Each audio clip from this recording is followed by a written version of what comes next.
It's a top day trade day. Joining us right now, Alan Knuckman, the chief market strategist at bullseyeoption.com, and Phil Flynn, a Fox Business Network news contributor. Round number one in our trader game, cardboard crisis. Can a box drop in sales be a recession indicator? With this cardboard, prices had been high for a long time. So my thought is that I think companies are just using less cardboard because it got more expensive. If you look at the consumer staple stocks, they're down 2% for 2023. I like UPS as a better indicator. UPS has been between 160 and 200. It's got a gap up above. And you've seen FedEx take off. So I think those are strong indicators of what's happening economically. So you're saying high cardboard costs created more efficiency in those companies. I like that theory, but make no mistake about it, the world is using more cardboard now than they ever had before, right? Because not only are you getting things that are boxed, they're boxed in boxes that are being delivered by Amazon on your front door. I've got more boxes than I ever had, which is great because I've got a lot, young nieces and nephews, and it's a great gift. They love to play with boxes, so it saves a lot of money. So it's a win-win-win. But I think the play here is, are we seeing a slowdown in the consumer side of the market right now? Are we starting to see a little bit of stress? And I think we are a little bit. I don't think it's a death knell for the economy, and it's something that the Federal Reserve actually wants to see, a little bit of slowing in the economy. So this little dip in that might be a strong sign for the economy. And we're talking about a soft landing here. So I'll still buy Amazon because I think Amazon is going to do well because they're going to continue to buy a lot of these boxes. Round number two, El Nino high time. Explain how the weather shift is affecting caffeine and sugar prices. La Nina, da, da, da. I'm telling you, we're seeing some of the highest prices in commodities because of weather, right? Weather has been a major factor, and it's not about climate change. It's about normal weather patterns. And it's been many, many years since we've seen a weather pattern like this. We've seen it before in 2012. We saw it back in 1988.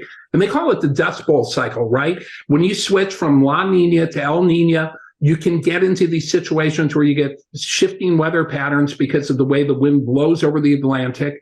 And when that happens, we could create this cycle. So a lot of people are saying that this summer is going to be extremely challenging for ag products across the board. And so that means we could see higher food prices in everything. So this is definitely a concern right now with the weather.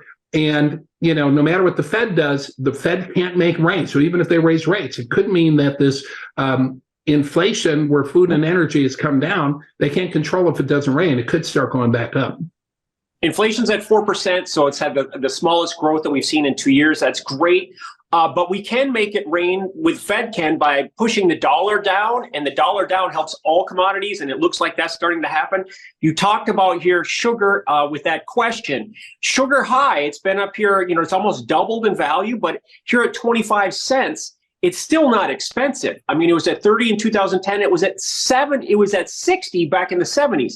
If you adjust that 1974 high for inflation, sugar prices could get up to $3.85 to make a new high. So there's still a lot of price pop potential, and sugar could get really sweet. Yeah, but that's still a tough sell. You have to go back to the 1970s to get prices that high. Come on, man. Phil, you go back to the 70s every day. I do.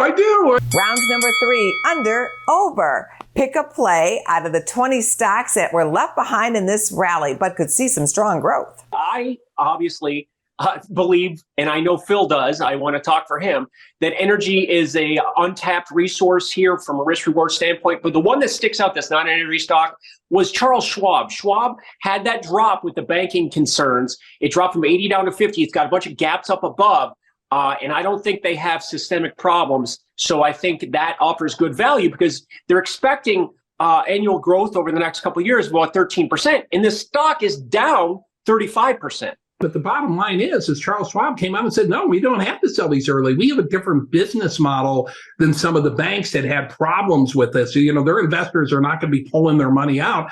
A lot of these people are in there for the long haul. So I think that was a good value stock. But you're right. I like energy as well. There's another name on that list, Hess, which was left behind. We think it's extremely undervalued, especially because OPEC has cut production. There's going to be a lot of need for efficiencies and investment to get more blood out of the turnip. And Hess is the company that you need to use to make that happen. For your bonus one question for today, Father's Day is Sunday. Are the following Father's Day gift tickers true or false? Tie, golf, fish. The first two are true, but I'm not sure about fish. Pitch is real, so I'll say all true. All are true. Oh, we did it. Thanks. Alan tips it in and I throw it in. Alan did just tip it in. You are both winners. Business First AM will be right back. Fallout series. Go to businessfirstam.com for where to see our show on TV.